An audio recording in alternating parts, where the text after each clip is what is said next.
আমি চলে আসছি স্বপ্নপুরীর ভিতরে। এটা হলো আমাদের দিনাজপুরে অবস্থিত। এই যে দেখেন গেট দিয়ে প্রবেশ করছি আমি। এগুলো সব হচ্ছে মানুষের তৈরি করা, আর্টিফিশিয়াল যদিও, বাট এখানকার যে অর্গানাইজটা অনেক সুন্দর। এখানে অনেক কিছু আছে এবং এটা যদি সম্পূর্ণ ঘুরে দেখা যায় তাহলে অনেক টাইম লেগে যায়। এখানে আসার সাথে সাথে এদিকে দেখতে পারতেছেন অনেক সুন্দর। ওদিকে আমার একজন ভাই আছে, মামাতো ভাই, সে অনেক কিন্তু ট্যালেন্ট এবং তার সাথে কথা বলবো। ও এখানে শাপলা আছে, যদিও মাটির তৈরি করা। ও নাইস, বিউটিফুল ভাইয়া।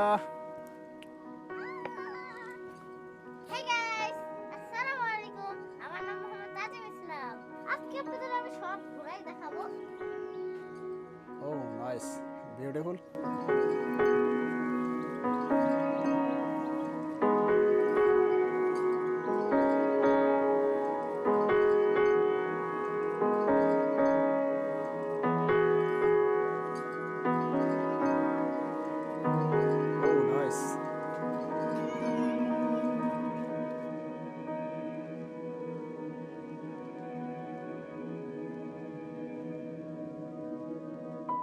পুরোপুরি যদিও আমার বাসার কাছে, তারপর আমি আসছিলাম একবার ছোটোবেলায়, যখন আমি আমার ভাইয়ের বয়সে ছিলাম তখন আসছিলাম।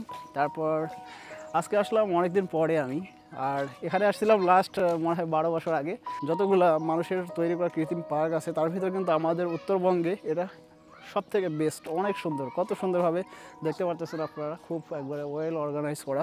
ওদিকে অনেক কিছু আছে। আর এখন যেহেতু রমজান মাসে তেমন একটা এখানে লোক নাই, বাট ওইদিকে অনেক কিছু আছে, যেমন চিড়িয়াখানা আছে, বেশ কিছু দেখার জায়গা আছে। ফ্যামিলির জন্য সব থেকে এটা খুবই বেটার।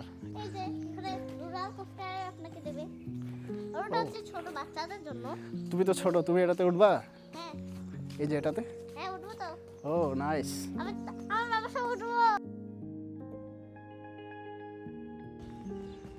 কি এটা? রবীন্দ্রনাথ। কি উনি কি বাংলাদেশের? উনি হলো বিশ্বকবি। জাতীয় কবি কে বলো তো? এগুলো আমরা আমাদের দিনাজপুরের ভাষায় বলি গেট ফুল।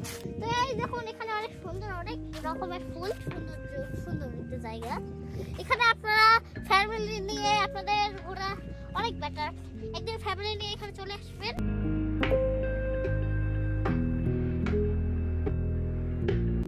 এগুলো বাসভবন, এগুলাতে তাদের কর্তৃপক্ষের লোক থাকে। এখন আসলে হচ্ছে অফ সিজন, সেজন্য লোক নাই। তারা দেখা যাচ্ছে সকাল 8টা থেকে একবারে রাতের 7টা-8টা পর্যন্ত খুব বেশি ব্যস্ত থাকে। 50 টাকা দিয়ে হচ্ছে টিকিট কাটলাম। তো এখন আমরা যাব এই যে এটার ভিতরে। তাহলে যাওয়া যাক। ও নাইস, বিউটিফুল। ভাইয়া এখানে অনেক মাছ চলছে। আমরা এখন কোথায় এসেছি ভাইয়া? আমরা এসেছি মৎস্য জগতে। মৎস্য জগতে চারদিকে শুধু মাছ, মাটির তৈরি মাছ। বন্ধুরা এখানে পাইপের মাধ্যমে পানিগুলো যাচ্ছে, আর সেটা হচ্ছে লাইট, মানে বিদ্যুৎ সিস্টেম। আর এখানে এই যে পুকুরটাতে আপনি দেখছেন কত সুন্দর। আর আপনাদের এদিকে ঘুরে দেখাই, আসুন বন্ধুরা। এখানে আপনারা উপরে উঠবেন ভাইয়া। একটা অনেক সুন্দর জায়গা আছে। এখানে সাগরের উপর থেকে যখন পানি পড়ে, তখন পানি পড়ে, বুঝছো তো? আচ্ছা, ওখানে আমি দাঁড়াই, আমি আমার বাবার সঙ্গে ছবি তুলি। ডিজনিল্যান্ডের মতো কিছুটা। এই যে পুকুরটা, পানিটা, আর পুকুরে যে মাছগুলো আছে অনেক সুন্দর, লাল লাল মাছ।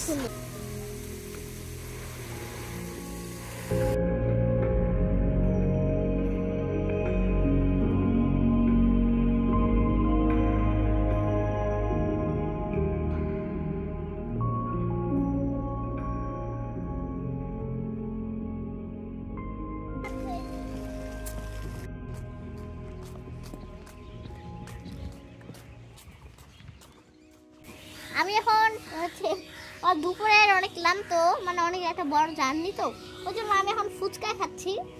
তো আপনারা দেখতেই পাচ্ছেন ফুচকা। আর এটা হচ্ছে স্যুপ। এটা হলো একটা অন্যরকম স্যুপ। এটা হচ্ছে খেতে অনেক টেস্টি। আপনারা আসেন এখানে, যে অবশ্যই এটা খেয়ে যাবেন, কারণ এই যে এই আঙ্কেলের দোকান অনেক ভালো। আপনারা অবশ্যই আসবেন এখানে। এই পরিবেশটা অনেক সুন্দর, শান্তশিষ্ট। খেতে অনেক ভালো, অনেক টেস্টি। এটা খেতে অনেক ভালো, আপনাকে অনেক টেস্টি লাগবে। আপনি একবার খেলে আবার খেতে ইচ্ছে করবে আপনার।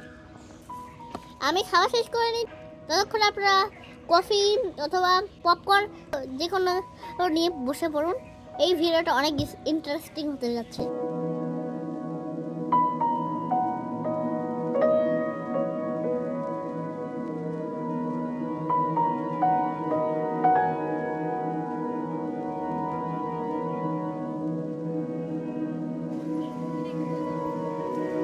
আমি চলেছি আমার ফ্রেন্ডস হুইলে, আপনারা দেখতেই পাচ্ছেন।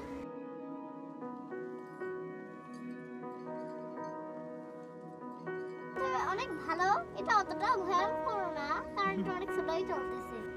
আর রোলার কোস্টারে অনেক বেশি ভয়ঙ্কর, কিন্তু আমার কাছে ওটা ভয়ঙ্কর অতটা বেশি।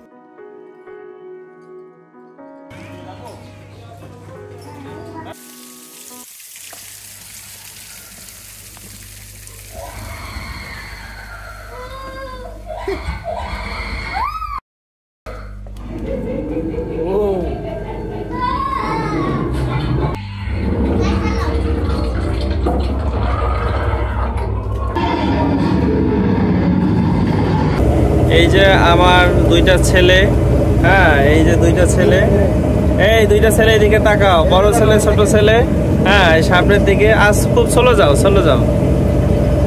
আমরা এখন বোটে উঠছি, স্টার্টিং পুকুরের মধ্যে আমরা ঘুরতেছি স্বপ্নপুরীতে।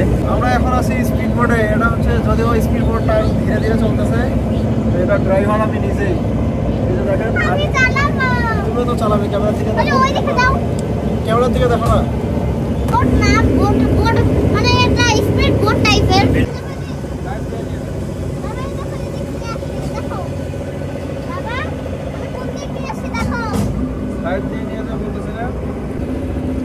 ঘোড়াও ঘোড়াও ঘোড়াও ঘোড়াও। এখন কেবল কারে উঠবো, বাংলাদেশের কেবল কারে। ভাই এটা তো তাওয়া হবে করে, আমাদের ওটা তো একবারে স্মুথ। আমরা এখন অনেক উঁচু একটা রাইডে চড়েছি। তো স্বপ্নপুরীতে একটা চিড়িয়াখানা আছে, এই চিড়িয়াখানায় আমরা গিয়ে ঢুকবো। আমি এটাতে যাবো, আসছিলাম অনেক আগে, প্রায় 12 বছর আগে, আর 12 বছর পরে আসতেছি।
এটা নাকি আইসল্যান্ড, এখানে না আইস কিছু নাই, এখানে শুধু একটা এসি আছে, এসি লাগানো, একটু আবহাওয়া ঠান্ডা। এই তো এই হলো আমাদের স্বপ্নপুরী। কিরকম ভিডিওটা এনজয় করছেন অবশ্যই কমেন্টস করে জানাতে ভুলবেন না। দেখা হবে নেক্সট ভিডিওতে। সে পর্যন্ত সবাই ভালো থাকবেন, সুস্থ থাকবেন। আজকে বিদায় নিচ্ছি, আল্লাহ হাফেজ।